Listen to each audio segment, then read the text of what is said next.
Hi, welcome. This is Juno in the fourth house. So if you have Juno in this slice of pie right here, then you've got Juno in the fourth house. So it's a house of home, family, roots, parents, foundations, and the beginning and endings of all things. The fourth house, if Juno is in the fourth house, then Juno might want to build a family and a home with their significant other. The home, the place of home, and that inner place, that inner sanctuary might be very important in terms of one feeling like they can bond and create a connection with somebody else. So you might need to create your own world with the people that you're in relationships with, delving into the intimacy of shared private life, and may make the partner their sanctuary. If Juno becomes your home, then that's one way of doing it. So you might not feel very rooted to your home or feel like you have a strong connection to home, but maybe the partner becomes home in some way to you.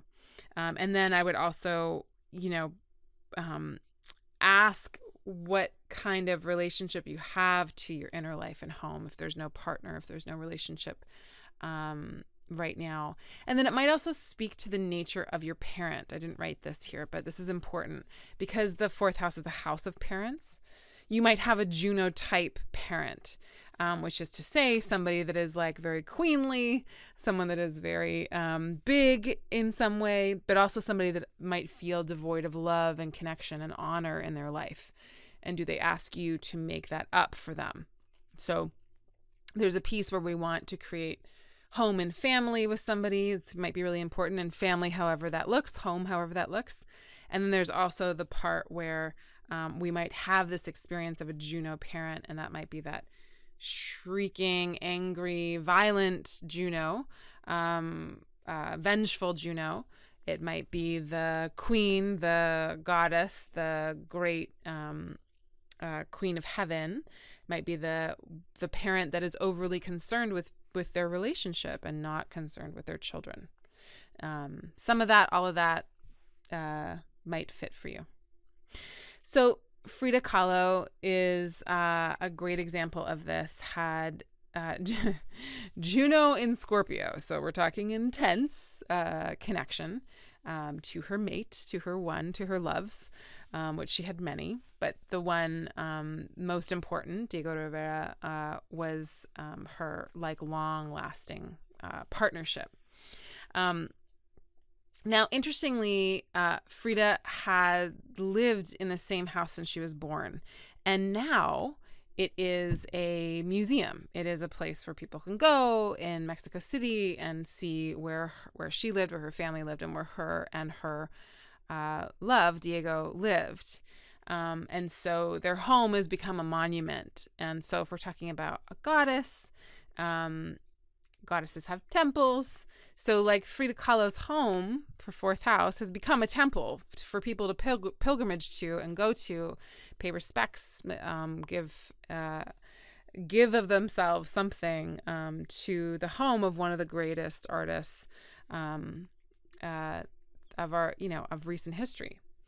One of the most important artists for sure. And so Frida met Diego and asked him to come to her house to see her work.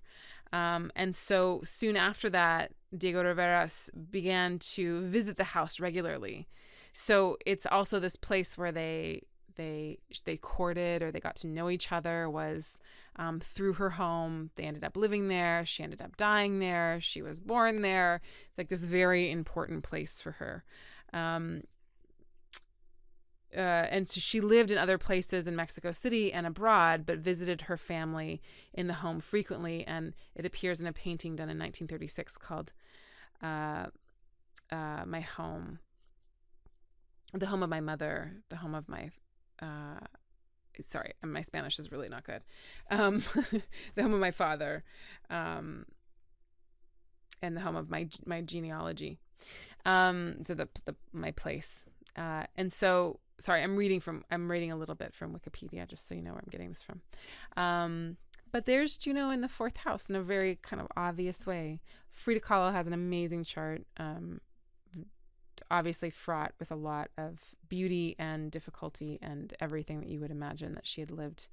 Look at that 12th house. Look at that 6th house. All right. Look at that moon in Taurus right up at her midheaven. More astrology for another day. So if you have Juno in the 4th house, think of that. Have you ever had a relationship where you felt like you could be at home with them? What are the relationships that you have in your home?